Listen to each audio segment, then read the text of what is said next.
Bonjour et bienvenue dans cette nouvelle vidéo. Aujourd'hui je vais vous parler d'un livre de Laurent Gounel qui s'appelle Le jour où j'ai appris à vivre.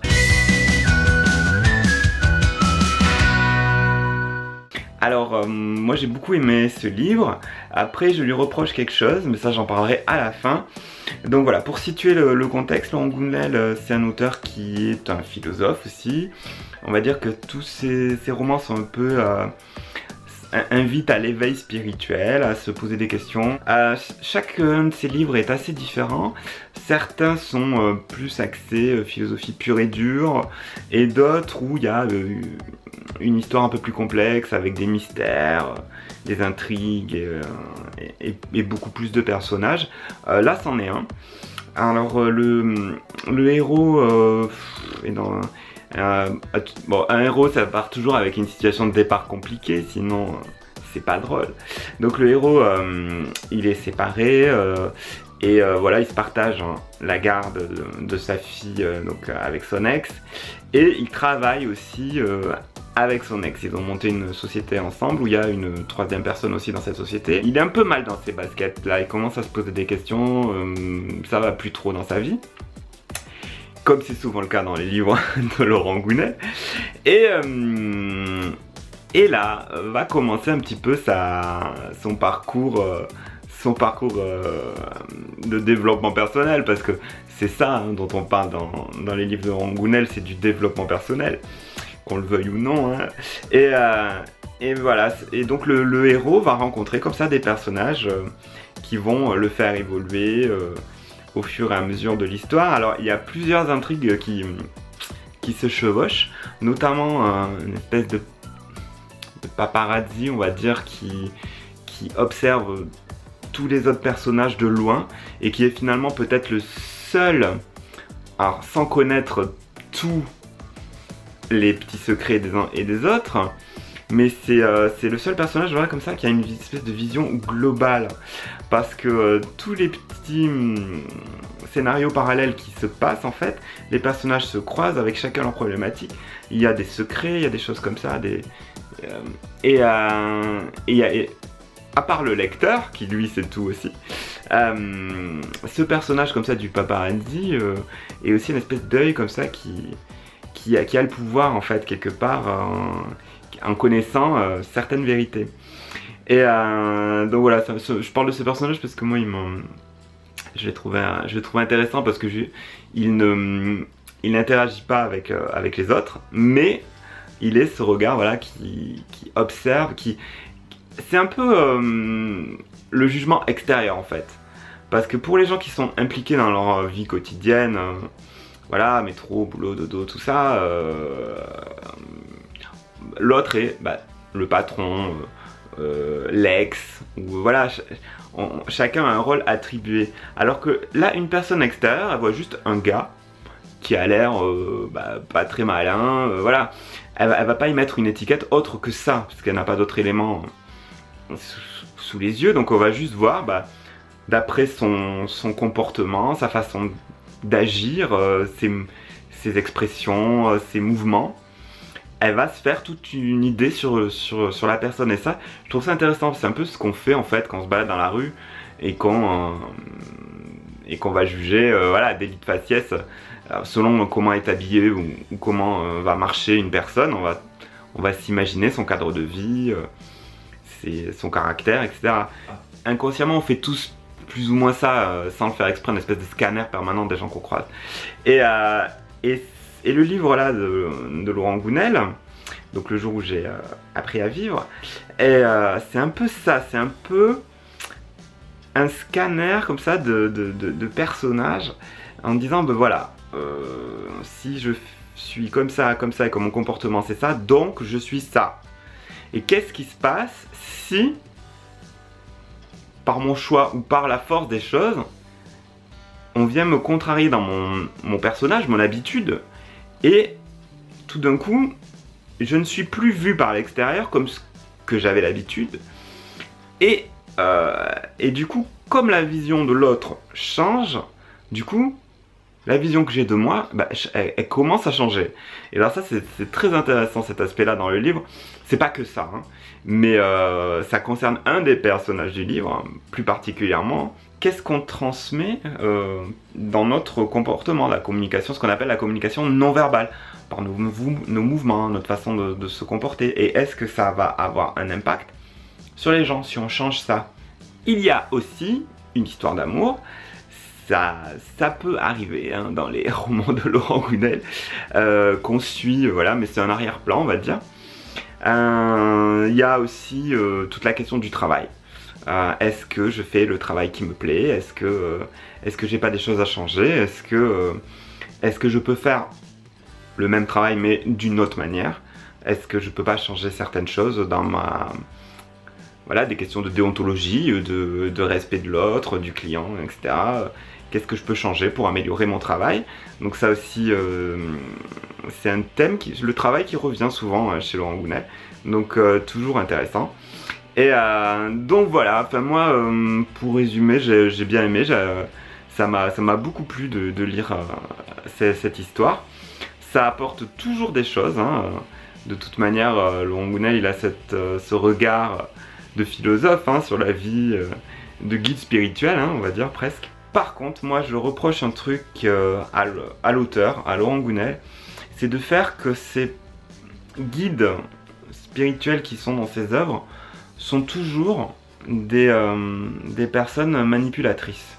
Ça va toujours être un manipulateur, quelqu'un, alors certes avec des bonnes intentions, parce que l'intention du sage, enfin, du guide spirituel, ça va être de faire s'éveiller l'autre, mais moi ce qui me gêne vraiment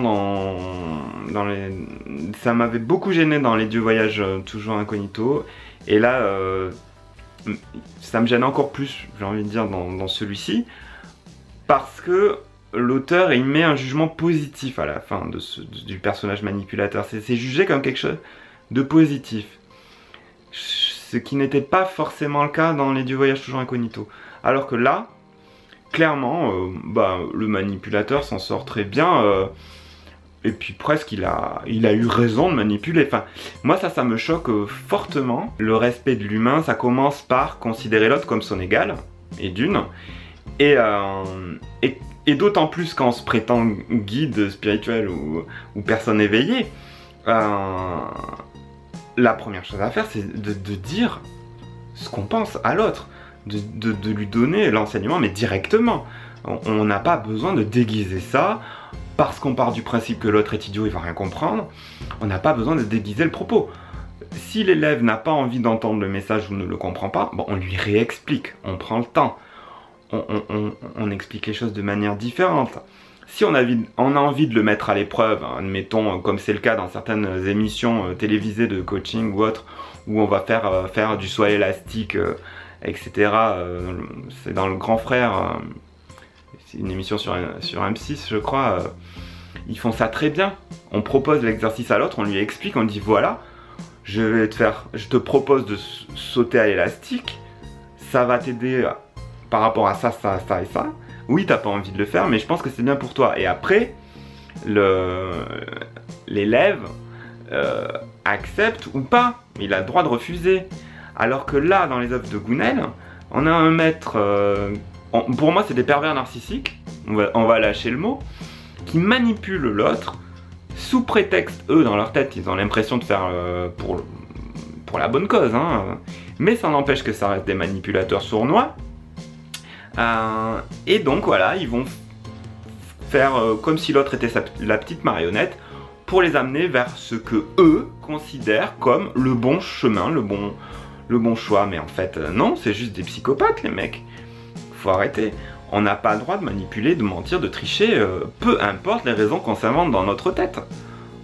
Donc voilà, mais je trouve ce discours, cette vision des choses assez dangereuse. Pour moi le vrai sage n'a pas besoin de mentir, de tricher, de tromper. C'est-à-dire que déjà il ne fait pas confiance aux disciples, pourquoi il ne lui dit pas les choses clairement? Peut-être que la personne va refuser de l'entendre ou de le comprendre, d'accord, mais au moins on lui laisse le choix. Donc manipuler l'autre, même si dans notre tête on le fait pour son bien, déjà c'est super présomptueux, ça veut dire qu'on se situe au-dessus de l'autre, alors qu'un vrai guide spirituel il considère que tout le monde est au même niveau, c'est juste que chacun a un chemin, chacun son chemin et ça prend du temps, mais il n'y a pas une histoire de je suis mieux que toi parce que je suis plus avancé que toi sur le chemin. C'est le même chemin pour tout le monde. Donc le vrai guide spirituel, il met pas une échelle de valeur entre le disciple et le maître. Pour lui c'est juste que le disciple a besoin d'être un peu guidé, un peu accompagné sur son chemin. Mais un humain ne vaut pas plus que l'autre. Voilà. Il y a pas, ça devrait pas. Et ce qui me gêne dans les écrits de Laurent Gounel, c'est ça. C'est que le maître se croit au-dessus de tout et peut mentir, manipuler à souhait, voilà. Et des fois même il a tort. Et c'est ça le pire, c'est qu'il n'a pas forcément raison et qu'il peut faire du mal. Et ça, il y a une espèce de, comme ça, de mégalomanie qui s'installe dans les personnages qui incarnent le maître et les guides spirituels dans les œuvres de Laurent Gounel. Et ça, personnellement, ça me choque pas mal. Parce que j'ai l'impression que l'auteur, je me plante peut-être complètement, mais j'ai l'impression que l'auteur fonctionne un peu comme ça aussi. C'est-à-dire que, comme il n'aimait pas lui-même d'opinions négatives sur ces personnages-là, au contraire, il les valorise.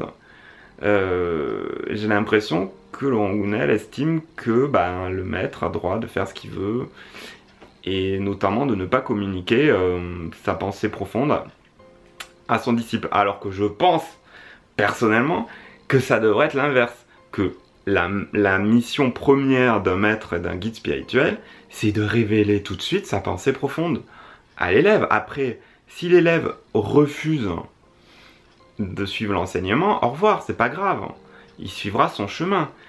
Mais voilà, je crois qu'il y a un truc à comprendre quand on fait du développement personnel et qu'on s'intéresse à tout ça, c'est que c'est pas le maître qui choisit l'élève, c'est l'élève qui choisit le maître. Et si l'enseignement du maître n'est pas adapté ou ne correspond pas à l'élève, mais l'élève a le droit de changer de maître ou de refuser de suivre l'enseignement et de partir. Mais ce n'est pas au maître à manipuler l'élève.